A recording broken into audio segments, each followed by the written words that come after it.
Hello everyone, welcome back. Today, Merlin the Fox, is going to be speaking about the idea of whether there is such a thing as an original idea. Nothing really inspired me to talk about this particular topic, unlike my introduction video or, my previous video.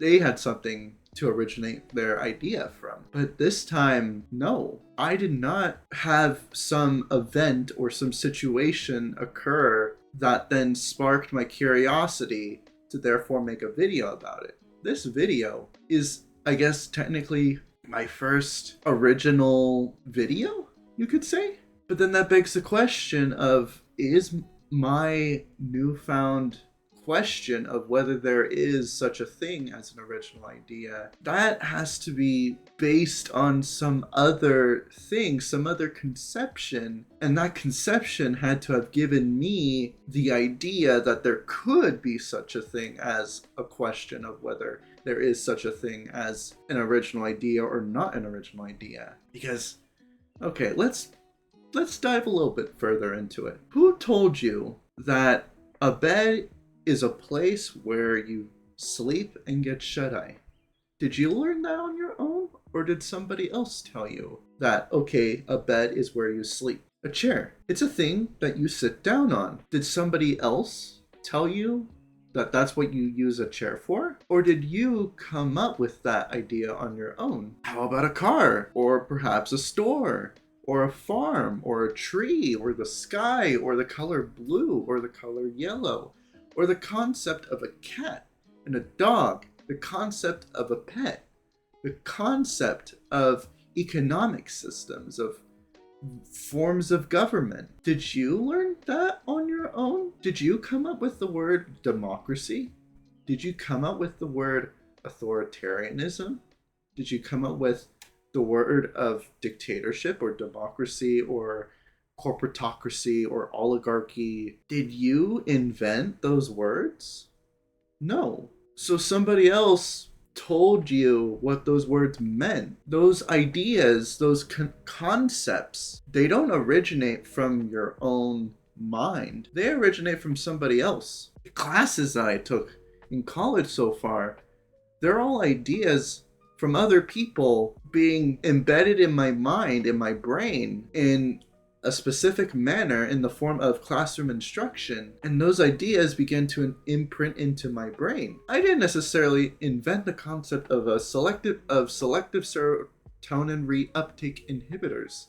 I did not invent that. Somebody else did, and I know the concept of it now. Is there such a thing as an original idea then, if everything, including language and ideas, is there such a thing as an original thing if everything else came from somebody else? Because I'm speaking English, American English specifically, and I have a specific accent, I have a specific vocabulary that other people gave to me. Without this method of communication, I can't convey the thoughts that I have right now, and you wouldn't be able to understand what I'm saying. So then I had to use English, which is something that some people invented, and I'm using that, an idea, or at least a concept of language, to communicate what I have to offer. So then, is what I'm saying entirely me? Or is it somebody else? Or is it not 100% original? And assuming that this has nothing to do with being original,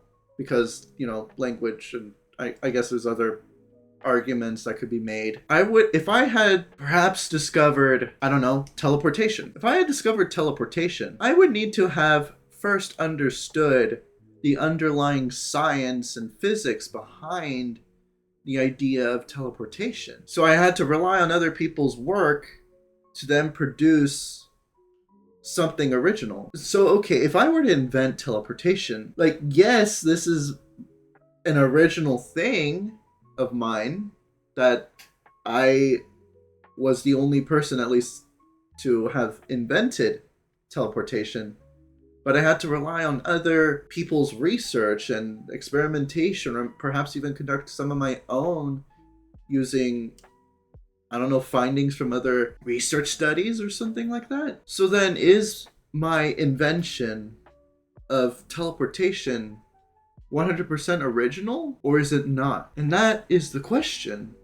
Did I come up with an original thing right here? If I were to have invented teleportation? But even then too, I would have had to have known that teleportation is a thing because I read it in, like, I don't know, in video games, in comics and stuff like that. That had to have introduced the concept that transporting this thing to another location instantaneously could be theoretically or imaginatively, or perhaps like just theoretically possible. I've mentioned this in other videos, but I'm just a college student. I'm not a philosophy major.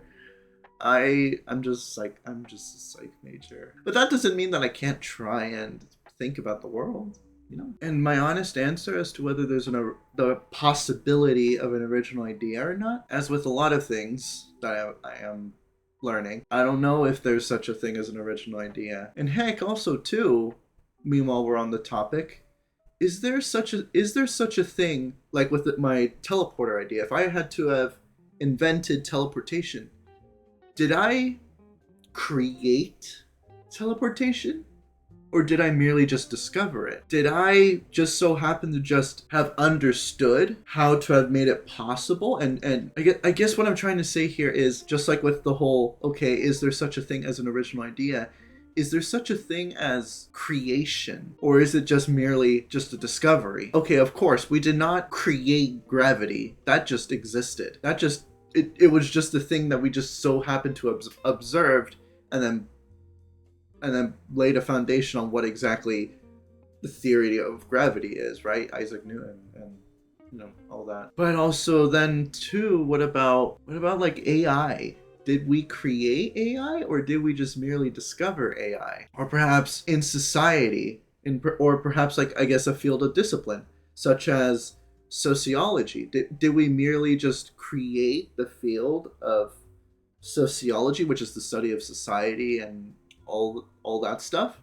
Or merely did we just discover and observe it and then just put our observations into something that's more formal and concrete in a way? So yeah, I think I'm gonna have to end it here. So again, today, what I covered was two things. One, is it possible for there to be an original idea? And two, whether we create things or we discover things. And that, dear viewer, those are some questions that you may have to ponder yourself. And that's the beauty of knowledge. That's the beauty of philosophy to some extent. The contemplation of some of life's greatest mysteries, whatever that means to you. So, dear viewer, I hope you got some value from this video. And this is Merlin the Fox, signing off. And I hope you have a good rest of your day, afternoon, or night. And I'll be seeing you later. Bye-bye.